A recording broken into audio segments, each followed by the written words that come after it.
Hi, it's me again with Corel Tips and Tricks. Somebody sent me this pretty cool file, but they're not happy with the joints being like that and want to know if I had an idea. I've got a pretty good idea. Mine isn't as pretty as his, but I have no joints. But I have duplicate just because of the way I did it. I'm going to get rid of this because there's so much going on my screen. Um, and he actually, thankfully, left me this. So we're just going to start. I'm not going to make mine as, you can see how that slows down my computer just trying to grab it. Matter of fact, I think I'm just going to delete that too. I'm going to take an ellipse and hit P, Control D and make a duplicate and bring in the line. And we're going to use the envelope tool, but I'm going to use a smaller one than he did. So I'm going to hit P, put that in the center of the page, Control D, make a duplicate and rotate it 5 degrees. And then I'm going to Control D and make a duplicate of that. That's why I don't like it. Now I'm going to Control D and mirror that. So we have that shape right there. So I'm only going to do 5 degrees at a time. So I'm going to take my Smart Fill tool and I'm going to fill that in. Now, do not move that black item. Move your, thankfully he left me. That's like a stained glass effect. And you could play around with it where you kind of wanted it. Then I'm going to take it all and I'm going to go up the intersect tool and I'm going to intersect that. So now I have this. Now, before I do anything else to make it work perfect, I'm going to make a duplicate of this circle and move it over, and a duplicate of this circle and move it over. That'll help me later. Now, I don't know why that's not all the way to the top. Did I make that circle smaller? Yep, I nudged that circle. So I'm going to make a duplicate and move it over, make a duplicate of that and move it over. I'm just hitting the plus key. Now all I have to do is fill in half of these. So it's going to save me time. I'm not going to concentrate too much on colors. Oh, you know what I need to do? I forgot to do this. I'm going to Control D and make a duplicate. While holding down the Control key, I'm going to make a carbon copy of that. Now see, these in the middle are going to be centered and duplicated, and you could play around with that. Now we need to take our virtual segment delete key and delete these lines. And just make sure you don't delete something you shouldn't. And I'm going to try to remember when I fill in, I might have a problem. So I'm going to put a rectangle around my item. So in case I have a leak, it won't leak through the whole page, because if you don't have something to stop it, the Smart Fill tool will just keep going all throughout the page. And I'm not going to concentrate on making it ultra pretty. And you know what? I'm going to just delete that whole thing right there. Whoop, I need my circle. Okay. Now you could possibly change, these and put lines in them and stuff. We're not going to worry about it. I'm going to take the Smart Fill. First of all, I'm going to make my rectangle, like I said, in case I have a leak, because some of these lines have double lines, so they could possibly leak. Now, the only thing you need to concentrate on is and don't use black, but if this one is blue, we're going to have to make that one blue. So this one's blue, blue. We'll make a few other blues. Like I said, I'm not concentrating too much on making it ultra pretty. So if this one's red, I got to go with this one red, and I'll make that one red and that one red, and then just sporadically put some reds through here. See, there's that leak because we have two lines. We'll go ahead and deal with that. I think it was this one right here. Nope, it was that one. So what you need to do is take your virtual segment delete key. See, there's two lines there. So we're just going to go, and I'm just going to use the 2-point line Even though it's on a curve, you're not gonna be able to tell it. Now we'll get a different color and we'll maybe put yellow there and see now it's gonna work.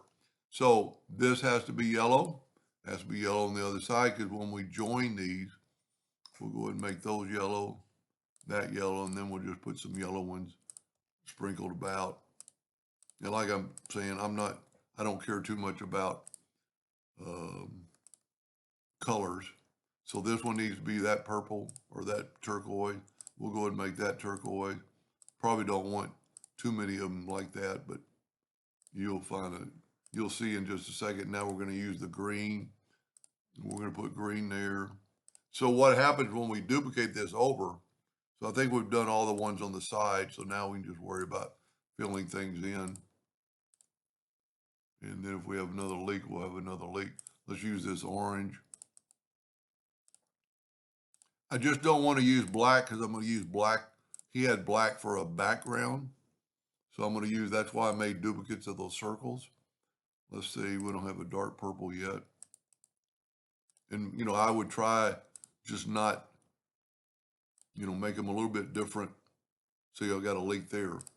So we're going to go fix that right now. So virtual segment delete key and delete that. You know what, we'll just delete that whole thing right there. Now this, you could probably use the 3-point curve line to give a little bit of a curve. Just a little bit. And then we'll use the Smart Fill tool and see that fix that. Now we'll go a couple more colors.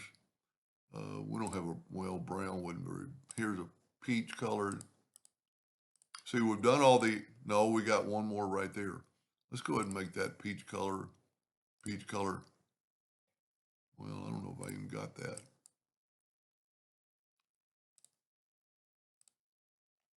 And then let's do a couple more peaches. He did a really good job now that I've deleted it. There's a different shade of blue. I really liked his stained glass effect. And then we'll get a little bit more color. We've already used the orange, a light yellow. Maybe just don't get it near another yellow. And then just a few more colors and we'll be done. Let's get this red. And surprisingly, I don't have any more leaks than I thought. Good. We'll go ahead and just finish out with these colors. So I think we got all the colors. So now what I want to do is delete my lines. So if you remember, we did 5 degrees, so we got 10 degrees twice.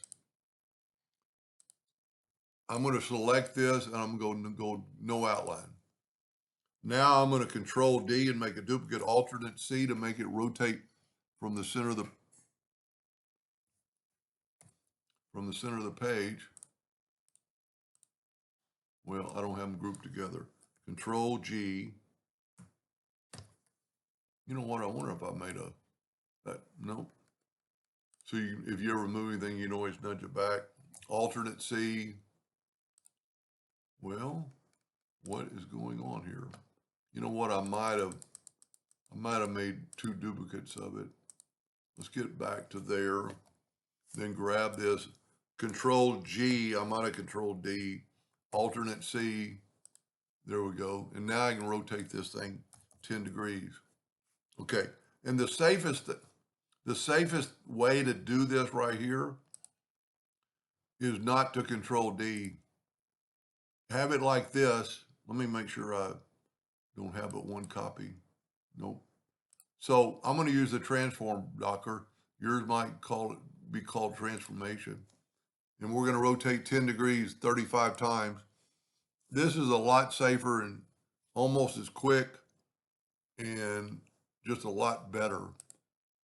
Now what we can do is we can move this out of the way. Let's go ahead and group this together, Control G. Now, if we take our Smart Fill tool, there's a lot going on, and make this black for our background.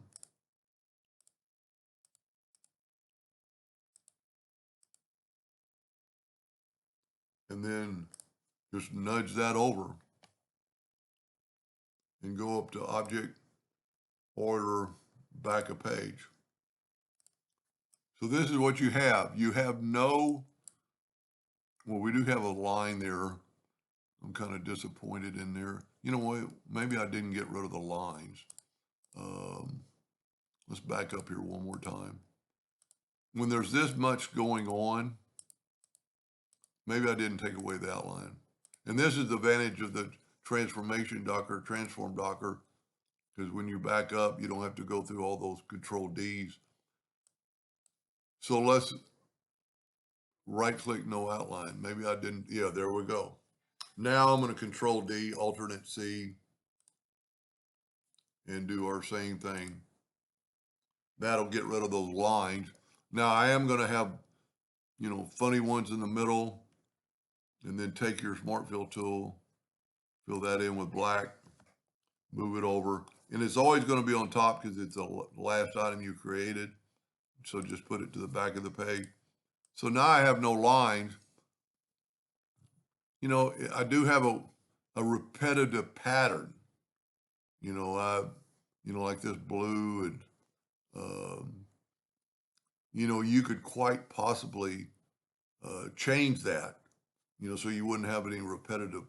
But the ones on the edges are now, like this is probably the edge right here. So remember, that one's blue, you know, that one's orange, so that one's orange.